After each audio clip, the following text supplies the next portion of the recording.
This is American Real, where we aim to inspire, empower, and enlighten you through the stories of our guests. Here's your host, Roger Brooks.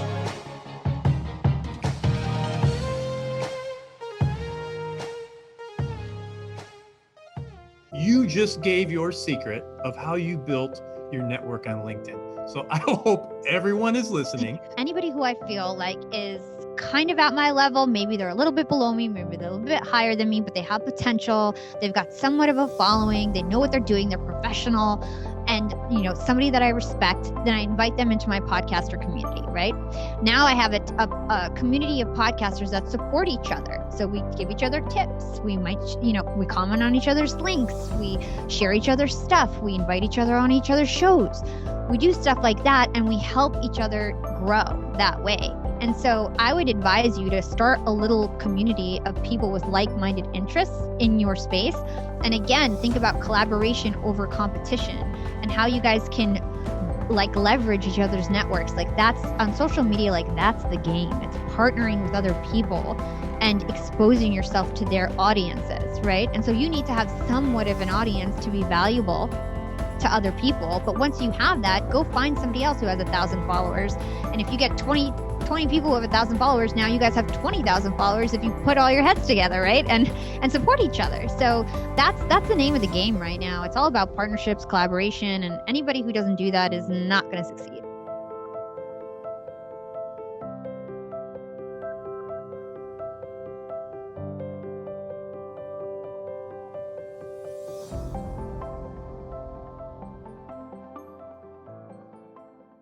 This is American Real. I am Roger Brooks. My guest today is Hala Taha. You are the host of Young and Profiting Podcast, a top 10 self-improvement podcast on Apple with over 1 million downloads.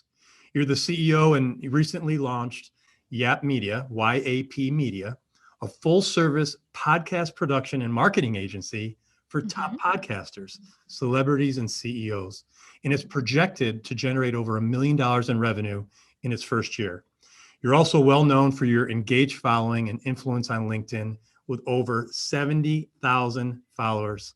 Hala, welcome to the show. Thank you so much, Roger. I'm excited to be here. First of all, congratulations on the recent announcement of you being selected to be on the cover of Podcast Magazine. What an achievement. Oh my gosh, it's one of my biggest milestones so far during my podcasting journey. I just couldn't even believe it. I remember they asked me for an interview just like this, and I just thought that I was going to be like a little article in the magazine. And then after, he was like, you know what, Holly, your story is so amazing. You've really been hustling. I love what you're doing. I'm going to put you on the cover. And other people like John Lee Dumas, who's like the biggest podcaster ever. Katie Couric was on the cover. Jenna Kutcher. It's like anybody who's a big name podcaster has been on that cover so far. And for me, it was like just a dream. I can't even believe it, but it's so exciting and just a great way to set off 2021 because I'm the January cover. You talk about the hustle, right? And you're young. I don't see that kind of hustle from too many young people today. Would you agree? I mean, is that kind of a broad statement, or do I have that somewhat right? I mean, I think that's a little bit of a broad statement, and I'm probably a little bit older than you think I am. I'm actually 30, so I'm not sure if you knew that. Yeah, a lot of people think I'm like 22 or 20, or not 22, but a lot of people think I'm like 26, and I'm not. I do have I'm a lot older than a lot of people think. And I have 22-year-olds on my team. A lot of people who work for me, I have a team of 30.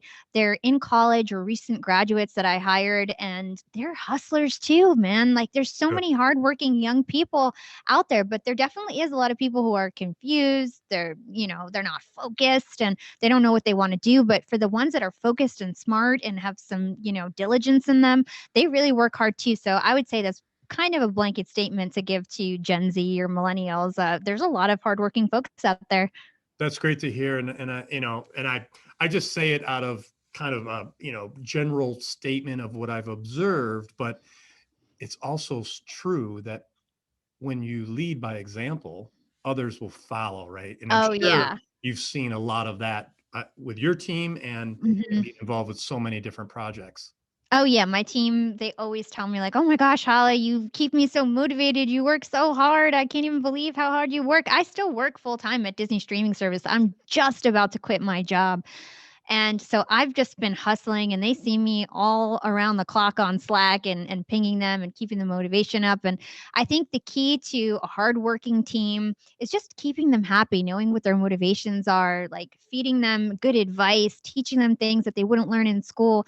And, when they see the results, we're getting lots of results. So they see the downloads growing, they see like really engaged following, and it hypes them up too because they see the possibilities. So yeah, I love keeping my team motivated and everybody's super hardworking. That's great. How much are you into things like manifesting outcomes? So for Mm, we talked about the being on the cover of the magazine. It was something that you knew about. You did a simple interview that turned into something bigger. Is that yeah. something, I mean, just to give people, because it's something I'm into and I want to talk a little bit more deeper Yeah. about this later, but I'm just curious, does that enter your mind? Is that part of your maybe Yeah. I really believe in the law of attraction, and I really believe that your thoughts really matter, and what you think ends up becoming your future. And that if you believe in yourself and if you believe in something that is possible and you can envision yourself doing it, that you can actually make that happen subconsciously without you even realizing that you're taking the steps towards those dreams. Everything that is happening to me right now is stuff that I've been dreaming about for years and that I've been envisioning myself doing for years. And it's like I've been able to achieve like milestone by milestone. And I think a lot of people were like surprised by my cover feature on Podcast Magazine because it's my podcast is big, but there's plenty of other bigger people out there. But I know how to make the right connections and kind of connect the dots, I think, better than a lot of people. And so I get those opportunities probably sooner than I may deserve them. But it's because, I like willed them to happen. I hustled my way to happen. I did a lot of favors. I'm always working for free for like people who are, higher up than me to try to just get in the door and try to get my next opportunity. And I think all that kind of like little action every day really adds up. And so, from my perspective, I totally believe in the law of attraction. It's what first got me into radio. I was obsessed with it when I was like 18, 19. And I think I just trained my way to think about that. I used to have goals and would read them on my phone recorder. And then every time I was driving, I would just listen to my goals over and over and over again in terms of what I wanted to accomplish and just kind of make sure that my subconscious mind believed in me, like more than even my like day to day mind did. And so I just have this mindset that anything is possible. I really believe that anything is possible and that life is limitless. And like that's like a really big internal belief that I have. And I think having that positive mindset just really helps me because even when I fail and I'm rejected, I just kind of get back up and keep it moving.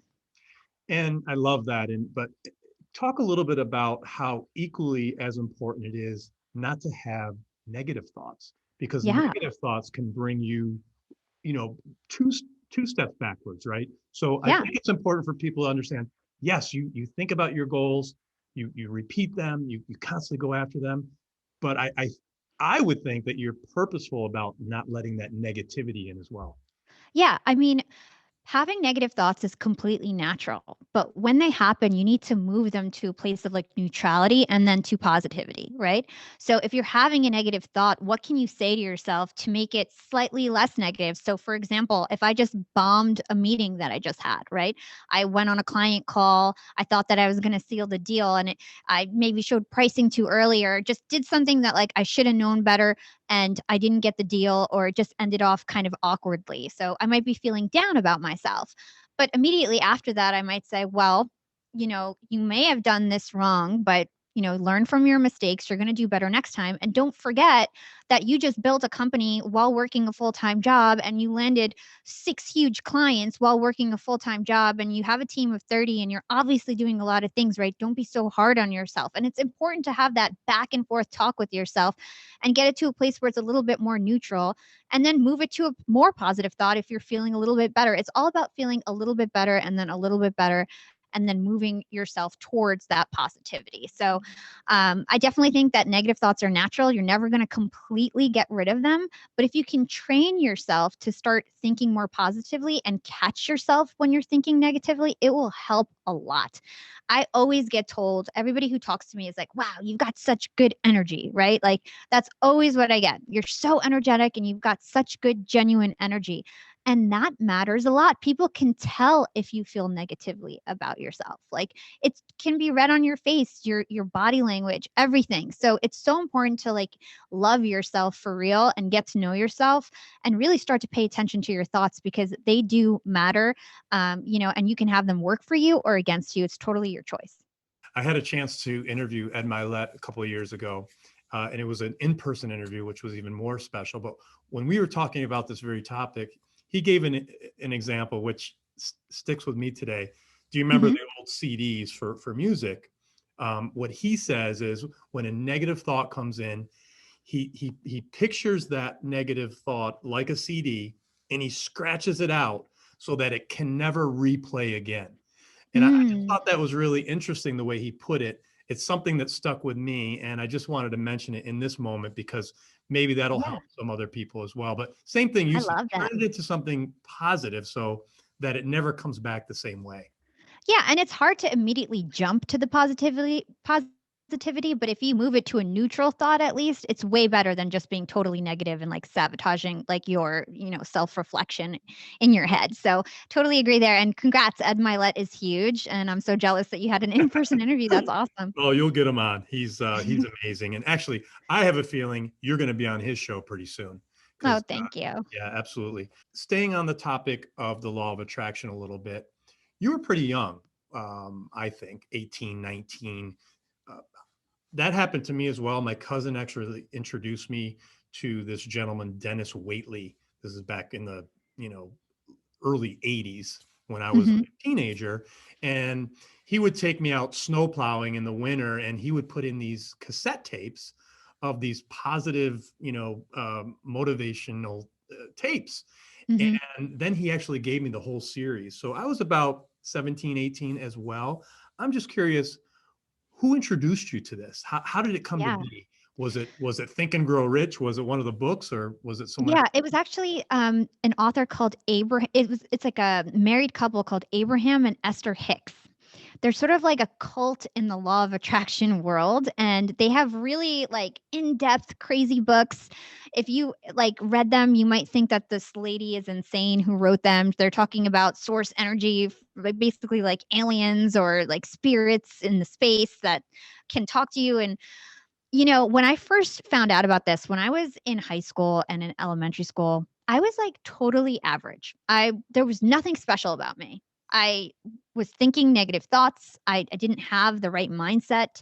I was really talented in certain things like singing and things like that, but like I was a regular student, average student, you know, average everything. I was never captain. Now I'm like president of everything, leader of everything, CEO of everything. Like, like it's a way different person. Like I literally changed who I was when I was 18 or 19 by just absorbing myself and all this reading and listening to Esther and Abraham Hicks and all these CDs. I would definitely recommend it even now. Like it's a little bit outdated and, Abraham Hicks actually passed away, but the wife still does it.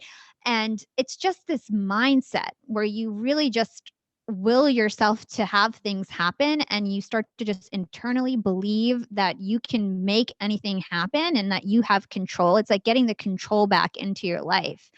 And for me, it just completely changed my whole trajectory in life. Like that's when I landed my internship at Hot 97, which is a radio station, and it kicked off my whole career. And it's because it gave me the confidence. It's like without confidence, you don't have anything. If you don't believe in yourself, nobody will believe in you. And so it has to start with yourself, and taking the time to read self-improvement literature that will help you believe in yourself is so important, especially if you're struggling with insecurities and a lack of self-confidence. So if you're not making it in life and you feel like, you're spinning your wheels and nothing ever happens, take a look at your mindset. You might be thinking really negative thoughts. And it's never too late, right? Yeah, it's never too late. You could be any age and kind of switch it on and off. Like it's really doesn't matter how old you are. There's so many people who make it in life later in life And, even me, like there's been spurts when I was working in corporate, I left the entertainment industry. It's like I forgot who I was. I forgot everything I learned. I lost my confidence. I thought I would never get back on a mic. And something sparked in me, and I remembered who I was, and I remembered what my purpose was, and then I switched it on again. It can come in and out, and you just have to catch yourself when it goes away. It's something that you always have to work on because, like I said, it's natural to think negative thoughts. That's how we survived, like when we were cavemen. It's to have these negative thoughts and to try to protect ourselves, but we don't need to act like that anymore. We can have more control. I totally agree. And I also think it's important to remember that each day is a new day.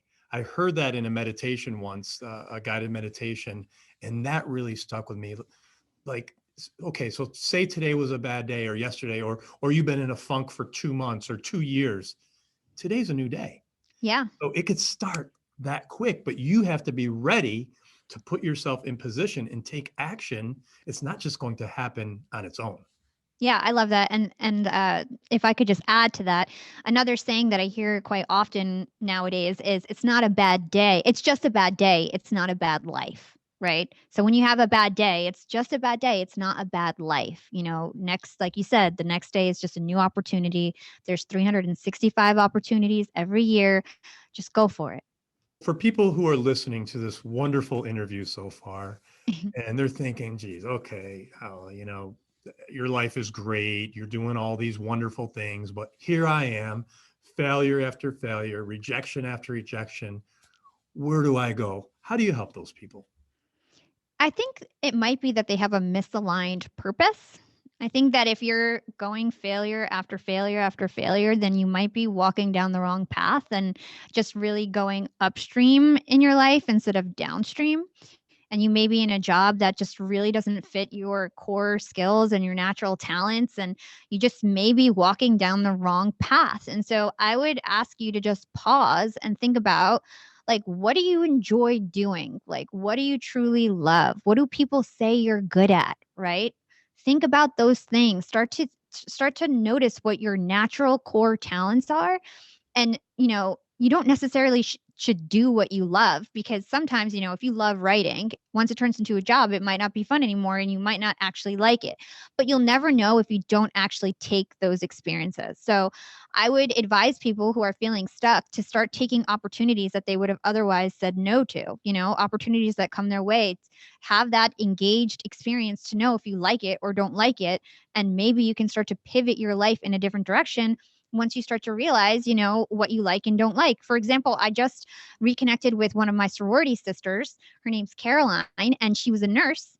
And she's recently decided she was going to quit her nursing job and become a social media manager, right? And so out of the blue, she said I inspired her and she wants to get into social media and she feels like it's her true calling. And it's way different than nursing, but it's going to make her happy. And yes, she might have to start, from the bottom and kind of work her way up. But when you're working from a place of passion and interest, and, you've got that like positivity behind you and you really want it, it will come faster than you think. And so I would encourage people to not feel like they're stuck in their job or they have to stay doing exactly what they do today. Don't worry about, some people might think, oh, well, I got my degree in this. I already spent 8 years here. How could I just, give all this up? You've got to do what you feel passionate about, because without that, you're never going to really succeed. And if you're not feeling the passion, that's probably why you're failing. And my advice would be to try new things and, see where you can pivot. That is so smart. Thank you for saying that. Just to add a little bit, what would you say about the person's circle? We hear about people talking about elevate your peer group. Yeah. Reach higher, because sometimes it's those around us without even knowing it. And it could be family that are actually pulling us back or holding us back. So I would love to hear from your perspective, from where you are, and how that may have impacted you and how that could help others. Yeah, I mean, one of the best things about starting a podcast for me was the fact that I was able to reach out to people who I would otherwise never have an opportunity to speak to. So, for example, I was able to contact Robert Greene, who was like my all-time favorite author, to spend 2 hours with me and have a one-on-one conversation with him, which is like an incredible thing, right? And so if you're looking to expand your network and to reach really high value people and to start to upgrade your network, there's a few things that you can do. You can start a podcast like I did. And, then your hour long conversation can be scaled to hundreds or thousands of people. And that big name person is more likely to spend that time with you because that conversation can scale. The busier you are, the less you want to just have one-on-one calls with people. Like, that's my problem right now. Everybody wants to have a 30-minute call, and it's no. But if you want me on your podcast, sure, I'll come on your podcast because that helps me scale my message, right? And so the other thing is just putting yourself in opportunities to meet new people. So whether that's volunteering, whether that's hopping on Clubhouse, that new app, and starting to get to know other people on there, whether that's getting a mentor and working for free for them. So that's another thing, especially for young people, that they can do that really can get them in the door. Like, I just think about everybody on my team. I'm throwing them opportunities left and right, like whether they're paid or working for free for me. And it's because I have the access to all these opportunities, and I know that this person helped me and provides value for me and is like trustworthy, and then I'll open the door for them, right? And so, for example, Jordan Harbinger is one of my mentors now. He is like a huge podcaster, and I like willed myself, like, he didn't want to be my mentor. I willed it to happen. I didn't stop. I wrote ad copy for him. I reached out to him and put him, in a blog that I was featured on. I put him in Podcast Magazine even. And now I'm business partners with him. I'm doing business with him. And it's like, I've got like a huge podcaster like on my side. And so I would suggest that if you really want to expand your network, he's throwing me referrals left and right. Do work for free for somebody that you really admire, and they will bring you along for the ride. So that's my advice. Wow, that's great advice. I also had a chance to interview Jordan on this show, and wow, he's an exceptional person. As you know, maybe the listeners don't, he's an attorney by trade, so he's very smart. So the fact that you have him as a mentor, I commend you. And those are the examples that I'm so glad we're talking about that people could hear. Like, here I'm 51 years old. I'm interviewing, I told you before we started, I'm interviewing people that were my heroes 10, 15 years ago. Books, New York Times bestselling authors that I was reading, I'm now interviewing because I'm giving them access, right? So there has to be give and take. When people are thinking about this stuff, and the people that are listening, don't just think selfishly, be selfless. Think about the person you're bringing to the table. What can you do for them? Not what can they do for you? So your example of Jordan is perfect because it's a win-win. You went after him to help you, but you're also helping him. So, man, this is great discussion. And it brings me into the next question a topic that I want to ask you about, something you call skill stacking. Can you talk a little bit about that and what that means?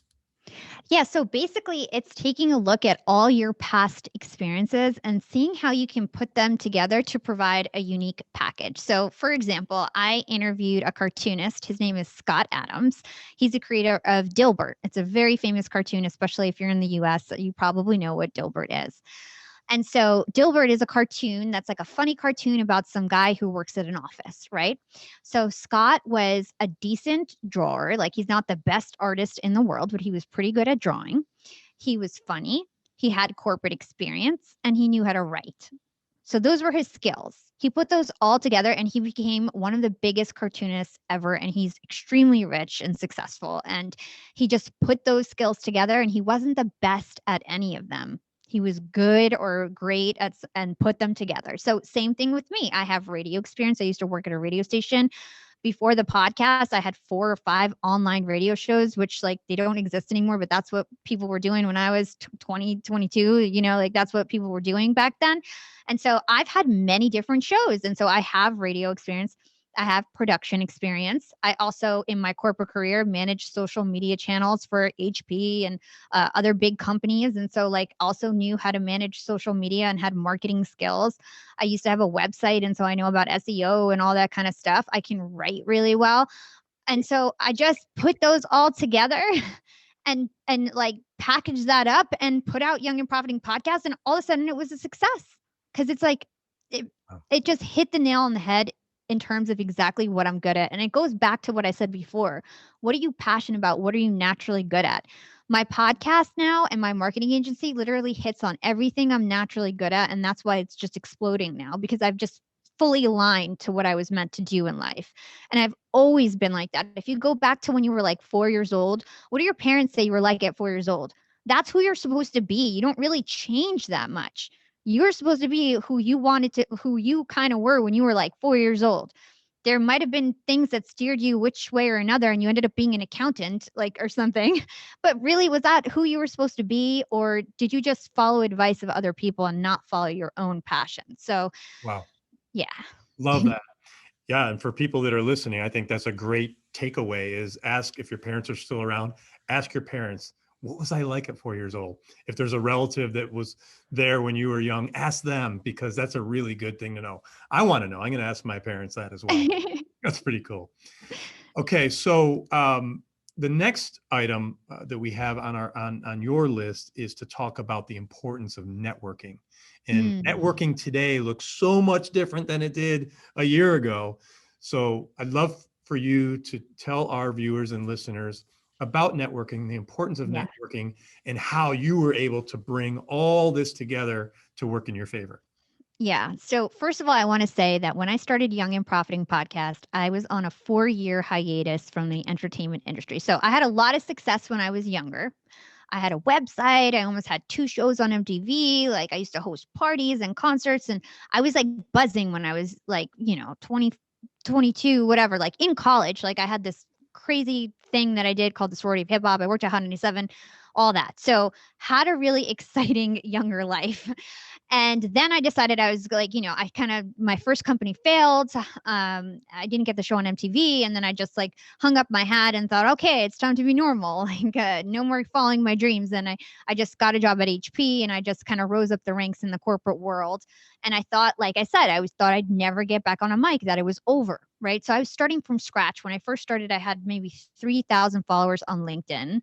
And that's all I had. And nobody knew me. Everybody forgot who I was. And I was just starting from scratch. So I just wanted to lay that out, that I didn't have any sort of advantage 2.5 years ago when I started. Having a network, and my network is what propels me to success right now. I don't even have a website for my business, and it's multi 6 figures already. And it's a side business I started at Disney. I don't even have a website. I just get referrals. I don't even advertise. I don't even talk about it. I don't even think it's on my LinkedIn profile other than my headline. I said, recently I changed it to Yap Media. It's just happening from my network. And that's the power of a network. And it's because I really don't hoard my network. I believe in expanding my network. So basically what that means is I proactively provide opportunities and connect people in my network to each other. So if we go back to Jordan Harbinger, I got, Dr. Jack Schaefer was the first person who ever came on my show. He's the author of The Like Switch. He was my favorite author, and he agreed to come on my show, episode number 1, 2.5 years ago, when I had nothing going on other than a dream. And so I convinced him. I told him like my story, and he said yes. And that helped me get other big guests. But I always told him, I'm going to pay it forward. Like, if I make it, I promise I'll help you. What did I do? I introduced him to Jordan Harbinger and got him on Jordan Harbinger's show, right? So it's like connecting those dots. People who helped you, go back and help them, right? And so I'm always giving people opportunities. I'm always introducing other podcasters to other guests. I'm always thinking about other people and how I can improve their lives and introduce them to an opportunity. And it makes everybody then think of me next time they have an opportunity, because they remember that I really did them this solid. And I don't want anything in return. I don't ask for anything in return. It's never like, oh, I'll do this for you if you do this for me. It's just selfless. Let me be of service. Let me just help people. And I know that later on it will come down the line where I'll get rewarded too. And sometimes people are selfish and they'll never, pay you back. But most of the time people do end up giving you an opportunity. I know you're looking like you want to say something. I just want to ask one question here before I forget. Who taught you this, or how did you come upon this? Jordan Harbinger taught me the thing about not hoarding your network, but that's something naturally that I've done my whole life. So I just, I was thrown into the entertainment industry when I was really young, and I was an entrepreneur when I dropped out of school. to start something called this, to work at Hot 97. And then right after I graduated college, I started something called the Sorority of Hip Hop. And I had 50 female bloggers under me. We were like the 30,000th most popular website in the world. We were huge in New York and New Jersey. We used to host concerts and this and that. And so I was a really young entrepreneur with a really shitty undergrad GPA because all I did was like party and work at Hot 97 and do other things. And I had to do it on my own. I had to make things happen. So I just learned how to network and get exposure. And so I learned that really young, and I learned the power of it. And I just think it's so underrated. People don't realize that. And the other thing that I'll say is that your network is only like, it needs to be warm. Like, you can't have a cold network and expect it to do anything for you. So for example, if I interviewed somebody 2 years ago and I never followed up with them since then, they're not in my network anymore. So people have that mistaken. They think like, oh, I met the CEO at a a conference and this guy's in my network now. It's like, no, he's not. He doesn't remember your name, right? So you need to have a list of the people that you strategically want to connect with, like anybody who's high level in your industry that you really want to maintain a connection with. And you better email them 3-4 times a year asking for nothing, giving them an article link, giving them, wishing them a happy new year, giving them any sort of advice, asking if they need anything, telling them about an opportunity, just trying to connect the dots and keep it fresh, because this is called something, dig the well before you're thirsty. That's what it's called. And it's the idea that, if you're in a pickle and later down the line you lose your job, or, you need referrals, if you email somebody who you haven't talked to in 5 years or even 2 years, they're going to be like, I have enough problems on my plate. Why am I going to help you? But if I've been reaching out to them for nothing and helping them over the years and just, being friendly and checking up on them as a friend, they're going to be like, of course, Hala, I got your back. Are you kidding me? Like, you've been such a good contact for me for so many years. Of course I got your back.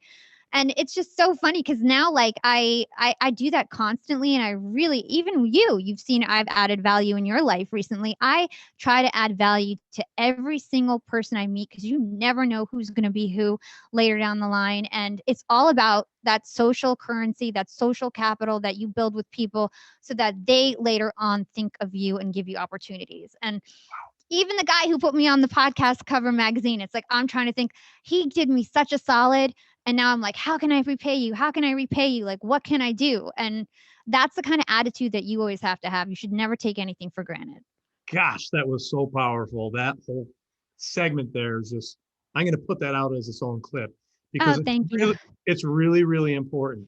And I think the other item that people should think about when you're talking to people, listen to what they're saying, because they may drop little signs of something that they like, or something about their family, or something that you should jot down or put in your notes, or put in your, the notes section of their contact in the phone. Because, and this is something I've done too, by the way. So I'm so happy you're talking about this, because you never know. If someone likes Disney, maybe you send them a little clip, or maybe a little gift or something. So really, really important that you do that. And I think it's also important and I'd like to get your take on this, not to keep score, right? So and you already said that in one way, but I mean, not to keep score in the amount of people you help, just help, right? Yeah, just have it be like part of who you are. Literally, everybody who's in the podcasting world knows that I'm a collaborator and not a competitor. And there's some podcasters who are the opposite of me. Yeah. I have podcasting friends who I've helped out so many times, and then when I asked for an intro, they ignored me. And I was like, damn, I helped you so many times. You came on my show, this and that, and then you ignore me. But then I see that I'm surpassing them now. And it's because they compete and they're closed-minded. Yep. Being a collaborator and introducing people to each other, giving other people opportunities, starting your own communities, that's a limitless mindset. That's an abundance mindset. Once you start thinking like, oh, I know, like, for example, I know the CEO of Disney. I'm never going to introduce him to anyone because that's my secret weapon. That's in my pocket, right? That's not how it works. The CEO of Disney doesn't care about me. But if I introduce him to Seth Godin or somebody like that, then he'll be like, oh, Hala did me a solid. Maybe I'll help her out later on, So it's like, you can't hoard your network. Like that is a huge mistake. That's how it doesn't grow. If you want to grow your network, you introduce your contacts to each other, and then they'll introduce you to their contacts. And then that's how it keeps growing and growing. And early on, you talked about energy and your positive energy and the infectious energy that you have. Do you feel when you run into someone that is the opposite, that does have that competitive mindset, do you feel that lack of energy? Do you feel that little bit of a wall? Is that a gut instinct that you're able to feel to help yourself kind of connect with the right people? And again, we're trying to help the listeners and viewers so they could keep an eye out too. Yeah, I mean, like, I think that everybody has the possibility to be collaborative. And I think some people take more like breaking down, right? And like, it's like you just have to just keep being nice to them and keep serving them and keep serving them. And unless they're like a terrible person, they'll eventually be like, okay, let me help out this girl, or let me like this girl is really helping me. Let me do them a solid. Even Jordan Harbinger is a great example.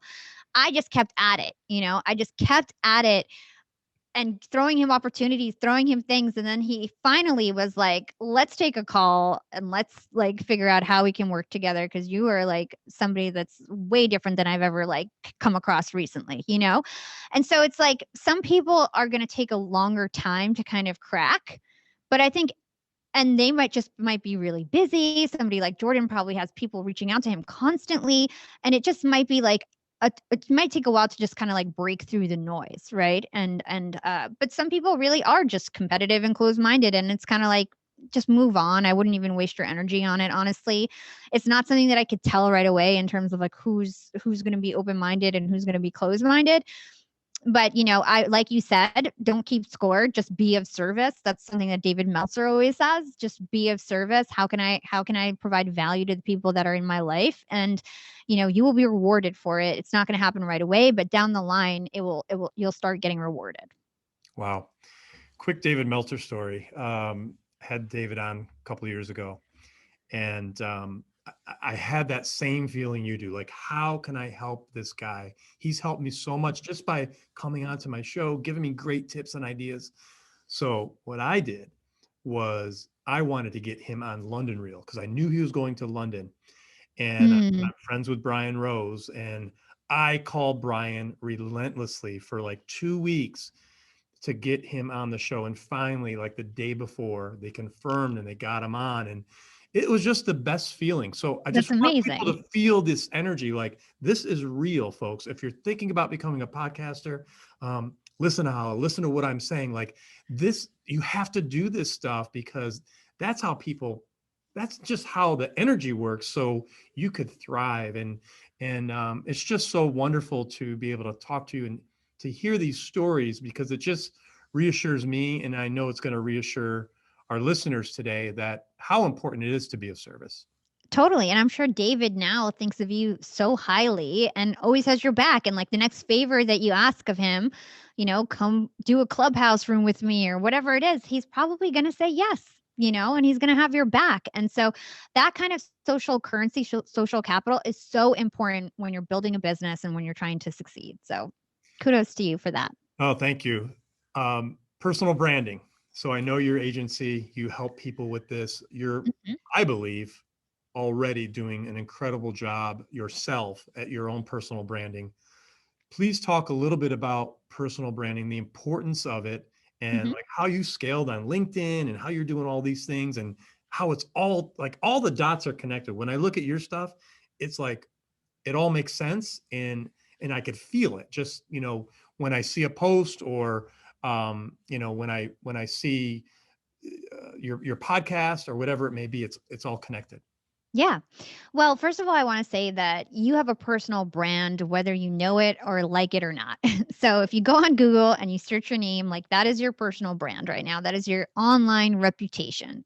And so whether you like it or not, you have a personal brand. The question is, are you going to control it? Are you going to do something about it? Or are you going to just let the internet take shape about yourself as it does naturally? Or are you going to try to like do something proactive? And so I would think about like, what are you an expert on? Like, what is your niche? What are you how do you provide value to the world? What can you teach? You can't have a community. Having a personal brand is really just having a community, right? A community of people who respect you. That's what really a personal brand is at the end of the day. And it's your online reputation. But anybody who has a strong personal brand usually has a big community, right, around them. And so it's, what do you teach to that community? That's how you build a community. It's actually teaching people something, providing value. So if you want to start a personal brand, the first thing you need to figure out is, what can I teach everyone better than anybody else? You don't have to be the originator of those ideas. You can curate content from other sources and package it up in a way that's easy to understand. You can share other people's stories. You can, it doesn't have to be your own content. You don't need to be a graphic designer or a video editor. You can do whatever style fits you and what you're good at, but you do have to teach people something. Nobody will follow you if you're not teaching anything. And so for me, I make sure that every post has value, whether you go click the link or you watch a video. I'm always teaching you something, and I'm in the self-improvement space, and it's very specific. I don't talk about anything other than kind of like business and self-improvement. I'm not out there talking about eating vegan. I'm very specific in terms of what I'm talking about. And I chose a platform that people would want to hear that information on, right? So LinkedIn is where a majority of my following is. I'm only just now growing my Instagram following. I have over 70K followers. Like I said, when I started, I had 3,000. And so that has grew a lot. Amazing. And it's because I was strategic. I looked at other people who were my competitors, I considered them my future competitors, like Gary Vee, Tony Robbins, anybody who's in that self-improvement space that had a lot of following. And I proactively reached out one by one to people who liked and commented on their content.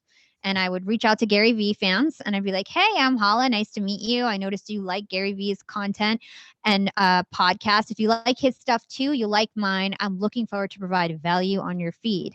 And then I didn't disappoint them. I had valuable, really quality content.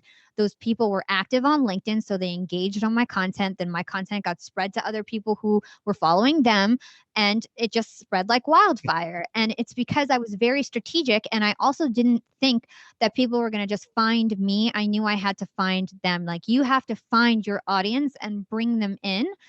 And once you have a little micro community that's engaged, then it will spread by itself kind of. But first you need to pull people in, and you need to find those people where they hang out and then proactively reach out to them and try to get them into your community. And then you become a leader in your community and an expert. And you can grow your network from there and your personal brand from there. But it all starts with knowing what you're going to teach, knowing where those people hang out who might be interested in that content, and then proactively reaching out to them to join your community. That's the starting point in terms of starting a brand. Oh, that is so brilliant, because that is an example of being selfless. You just gave your secret of how you built your network on LinkedIn. So I hope everyone is listening. Again, I'm going to cut that up as its own clip because it deserves it. People need to understand that it's going after to find your audience. People aren't just going to start come flocking to you. And I know, because I'm working it too, and it's hard. I'm almost about ready to break 20,000. It's taken me a long time, Yeah. But you're right. The momentum builds when you're doing it for the right reasons, when you're offering value, people start to engage, but you really have to work it. You can't just sit back and expect it to happen. Yeah. The other thing that I'll add to that is that having a community of people who are in your space that are at your level and supporting each other. So for example, I have a podcaster community, right? I have a couple podcasters. Which I'm in. Yeah, you are. And you are in it. And I basically, anybody who I feel is kind of at my level, maybe they're a little bit below me, maybe they're a little bit higher than me, but they have potential. They've got somewhat of a following. They know what they're doing. They're professional. And, somebody that I respect, then I invite them into my podcaster community, right? Now I have a community of podcasters that support each other. So we give each other tips. We might, we comment on each other's links. We share each other's stuff. We invite each other on each other's shows.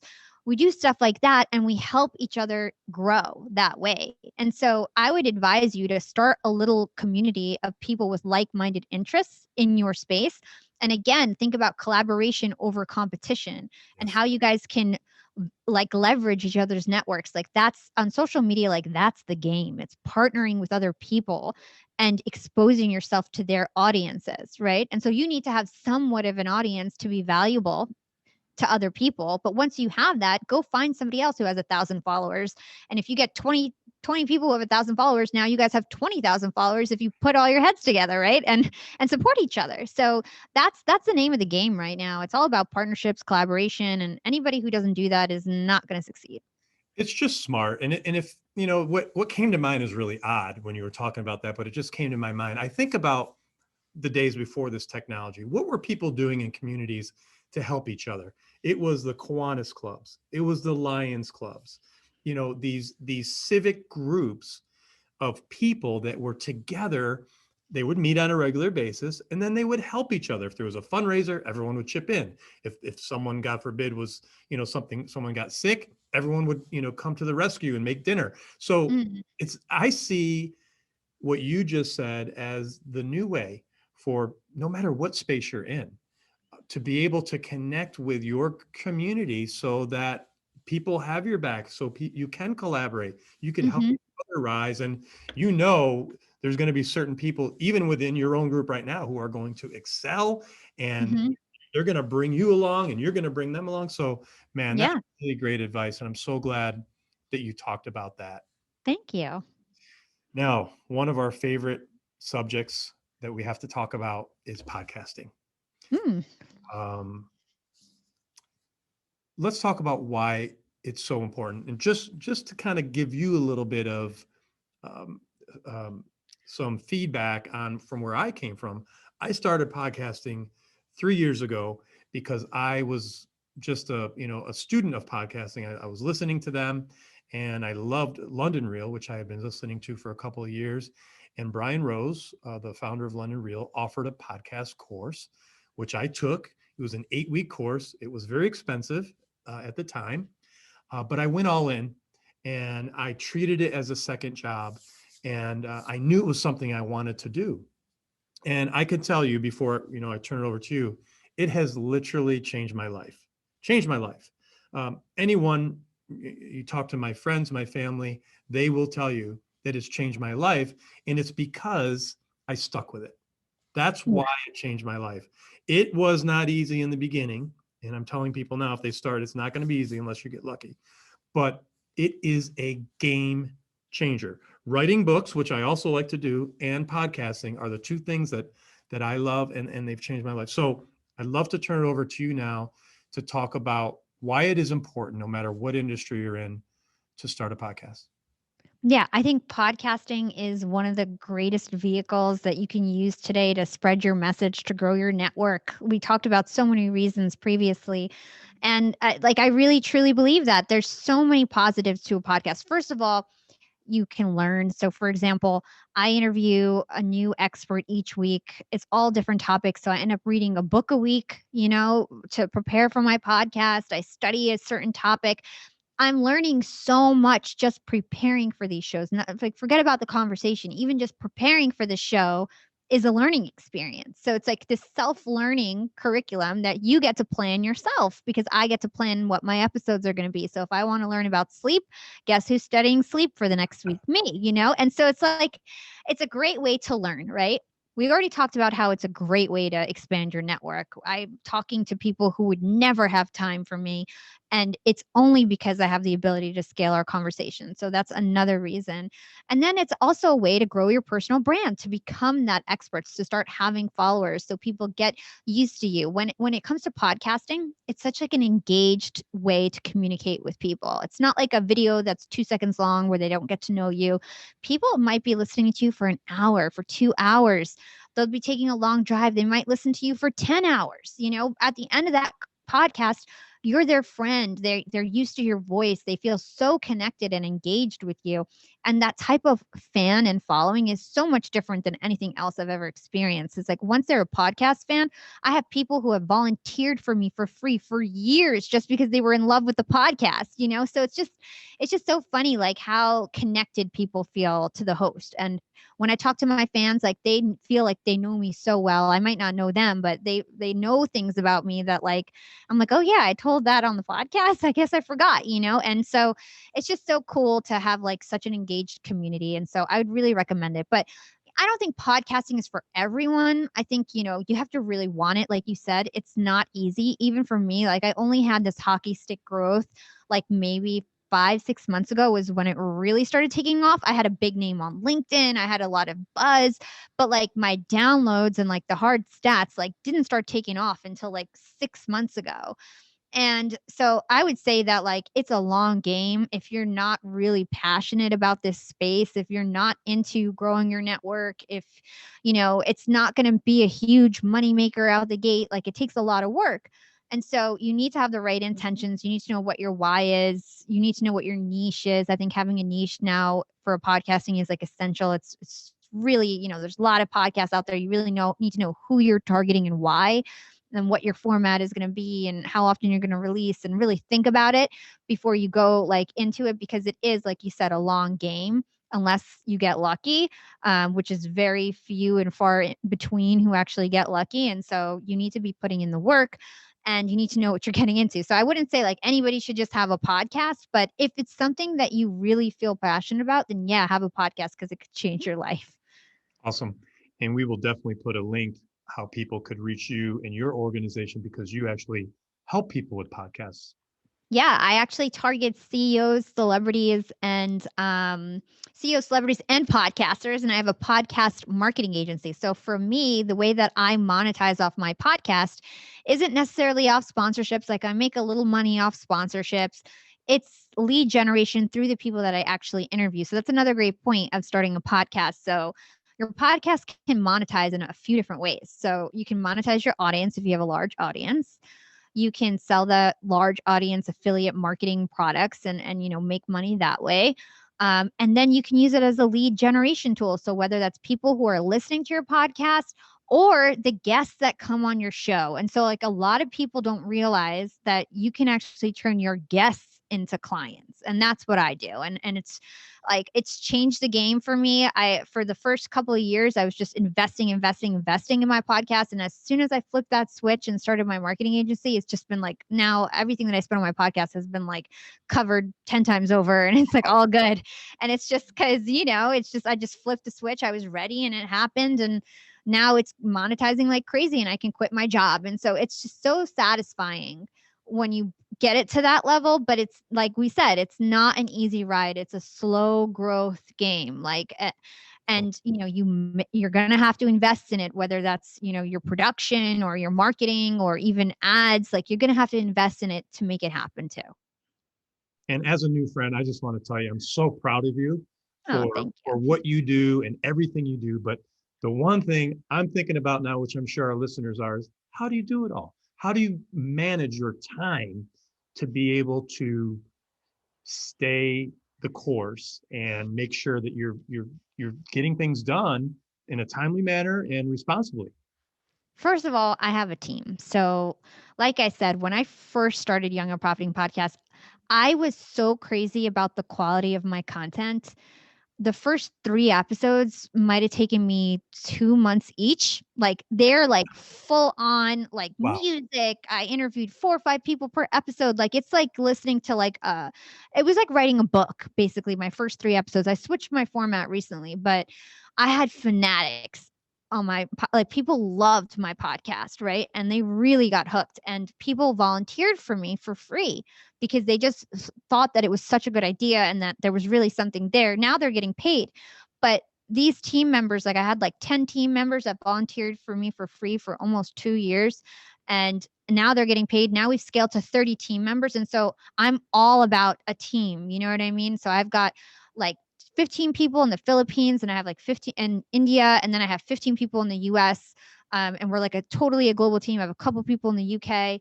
Everybody's all over the US. We're totally a virtual global team, even before COVID. And so we were doing it and rock. That's why COVID, we didn't even skip a beat because we were already in that world, right? And so constant communication. We have a Slack channel. I make sure everybody knows what they're supposed to do. I have leaders on my team. All the volunteers that had volunteered for me when I first started are now managers managing a team and like really like know their stuff because we built it up from the start for Yap. We made it successful for Yap and now we've scaled all our processes for our clients. And so it's just building this up. It's like the best part about starting a side hustle is that you build a business that works by itself because I was at work and I'm at work 8 hours a day. So it has to run without me. And I have a 24-hour team. So I purposely picked people in the Philippines because at 9 p.m., they start work at 9 a.m. And so I've got people working for me overnight, every night on videos and social media and whatever, so that in the morning, my US team's ready to post, ready to go, and they've got all their content. And so it's just this 24-hour operation. So it's like, That's so smart. Yeah, it's cool because it's like I'll finish work and then I hop online and I'm like, okay, let me tell my team in the Philippines what they got to do. Like, once they wake up, I'll have meetings at 9 p.m., brief with them what to do. And it's just about creating leaders on your team. I'm not foolish enough to think that I could do it all on my own. Like I can't. I probably could have done a lot of stuff on my own if I really wanted to. But I just decided that like, hey, I'm going to just bring everybody along for the journey. We're going to make enough money so that everybody's cool and covered. And it's just so cool to be able to provide all these opportunities to people. And like, I don't know, like for a long time, I always had volunteers work. I don't know what it is about me. I always have a team. When I started Young and Profiting Podcast, I didn't want a team because I was scarred by having that sorority of hip hop. I had 50 girls under me when I was so young. And I was scarred because I was like, I don't want to do this again. I want to do it by myself. That's why I'm just one host of Young and Profiting Podcast. But I couldn't get away with it. Like now I have a team of 30 plus and I love having a team, like everything happens for a reason. And again, it's about scaling your processes, having leaders, making sure that like everybody knows what they're supposed to be doing, that there's clear processes and guidelines, and keeping the quality up there and keeping the motivation. Yeah. Everything. Like, I don't care if you have no experience. It's not about that for me. Like everybody starts as an intern with no experience. If you have a good personality and you're willing to learn, you join the team, you do a boot camp, you do internship for 3 months. If you do a good job, you get hired, you get paid, and we just keep expanding the team. So that's how I run it. And it works beautifully because I have energetic people who feel very happy to be on the team because they learned something from scratch, things that they couldn't learn in school. Now they're at the top of their field, basically, because we are so advanced in our marketing. So they really learn how to do it right. And they're happy because they're getting paid and they have like other peers that are their age and they're having fun. And it's just amazing. So, yeah, I mean, I would say that it's just been an awesome opportunity working on this podcast, and I couldn't have done it without my team. And that's how I manage my time. Like the other thing that I'll say, I'm sorry, I'm rambling a bit, is I don't waste my time. Like I don't watch TV. The only TV show I ever watch is Shark Tank, which is like an educational show. I don't waste my time with stuff like that. I don't mindlessly scroll social media. I only do social media really for business and to support my network that I'm very strategic about, right? So it's like I don't waste my time either. And I still find time to be with my boyfriend and to cook dinner and to work out and have time with my friends. All that stuff is really important. But I don't do mindless things. And I think a lot of people don't realize how much time they waste watching TV, watching movies, puttering around the house, scrolling social media. You could have a whole side hustle that you don't even realize because you're just wasting so much time.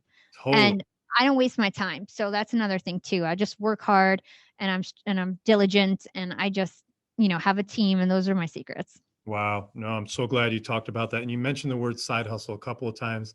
My next book is called Crush Your Job, Love Your Side Hustle.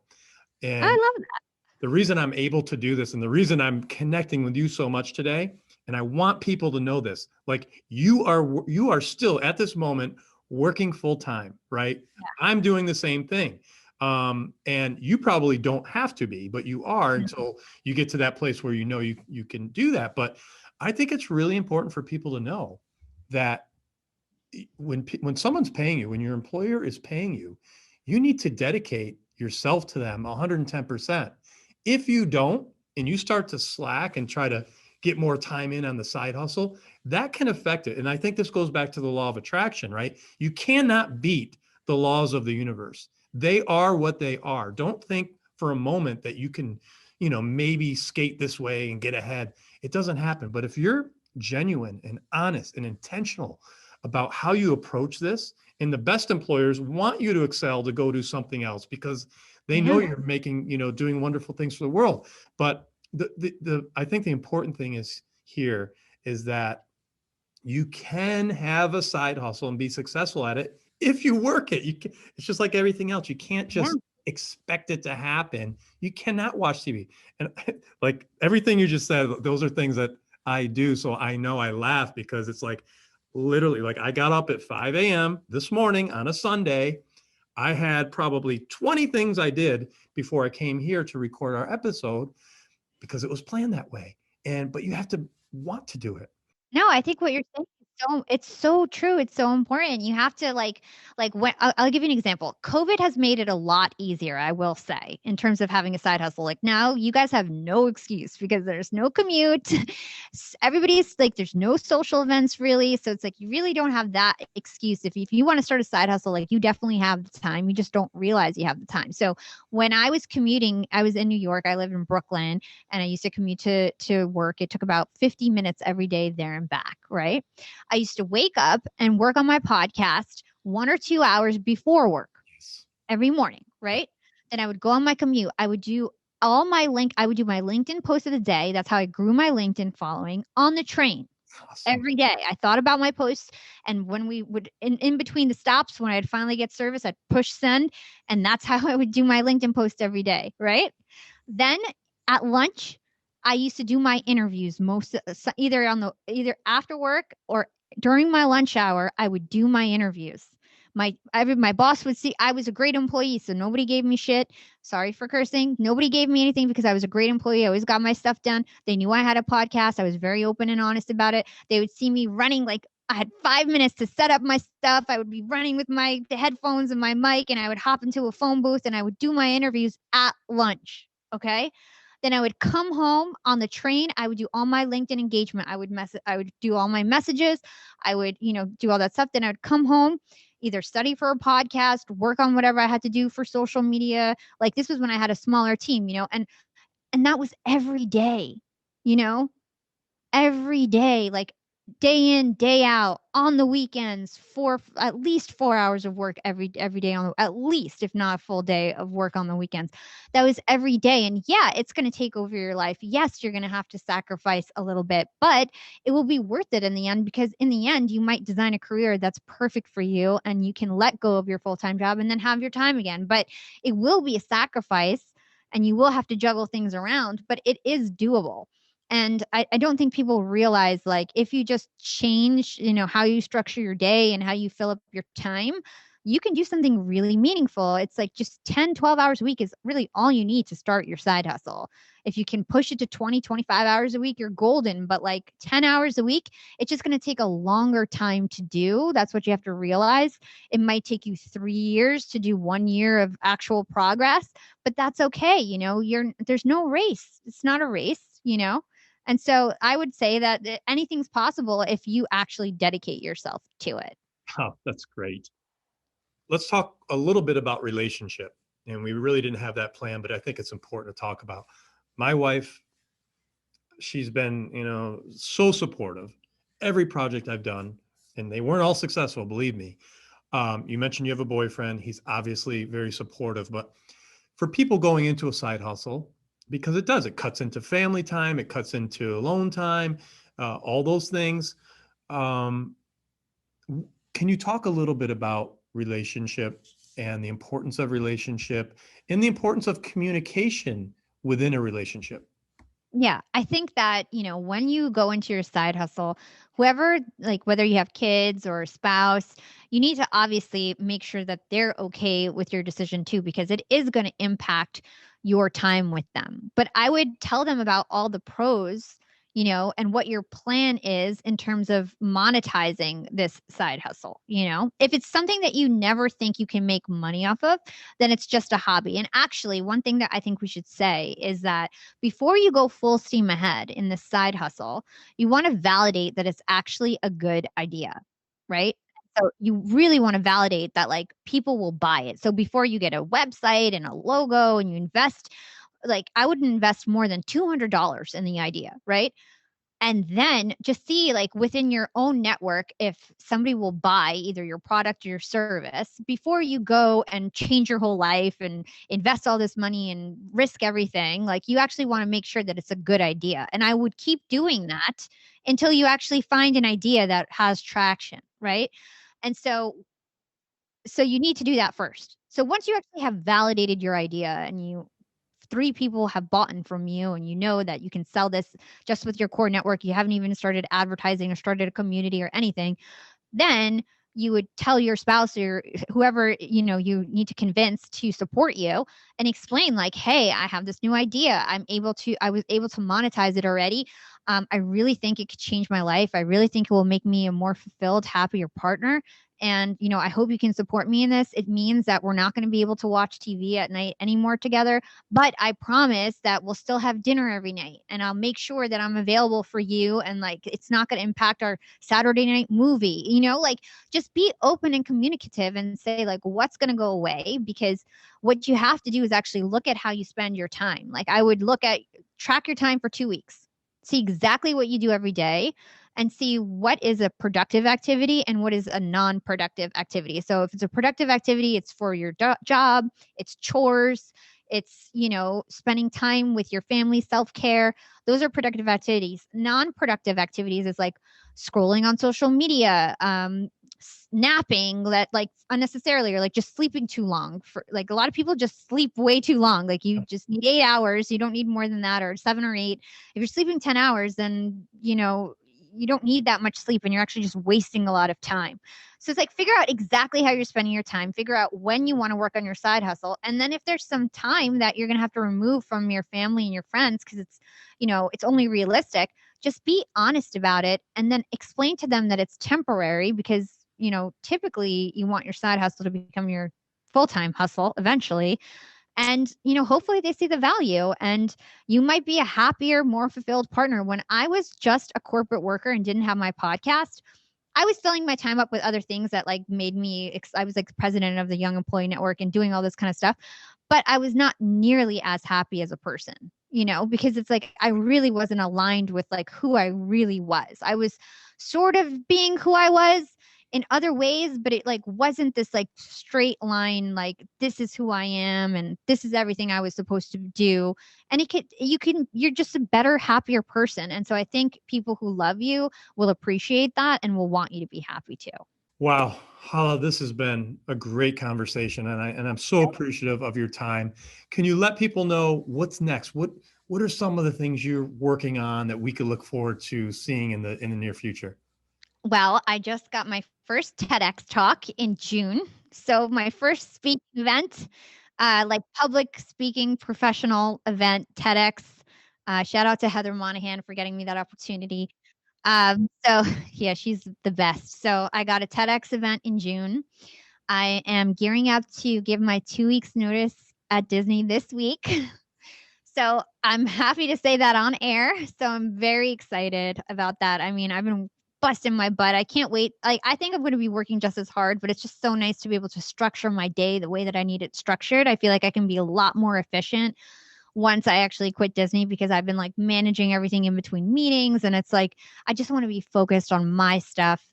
I'm going to be putting out more podcast episodes per week, a lot more solo episodes, guesting on a lot more podcasts. I'm totally obsessed with Clubhouse, growing my YouTube channel, growing my podcast network. I have lots of up and coming podcasters who work for me on the team, helping them build their brands, and then keep growing my agencies. So like those are my goals. Just really excited for 2021 because I feel like we've like really built the foundation to have an incredible year, and I'm so excited. Yes. Oh, and I cannot wait to watch and see all these amazing things happen over this year and beyond because You're just someone very special. I could feel it. I know in whether it's 2 years, 5 years from now, we'll look back and say, wow, look how far you've come. And it's because of your integrity. It's because of your honesty, and it's because of your hustle. I mean, you're not afraid to work, and nothing in life comes for free. I could say that as a 51-year-old man who knows, even, being blessed to be, in some really good corporate jobs, it's not easy, no matter where you are. And I just commend you for all the work you're doing, for the leader that you are and that you're becoming. And I can't wait to share this episode with the world. Thank you so much, Roger. It was such a pleasure to be on. It was such a great conversation. You were such an exceptional host, and I can't wait to see how far you go too. Hala, thank you so much. Welcome to the American Real family, and we will see you real soon. Thank you so much, Roger.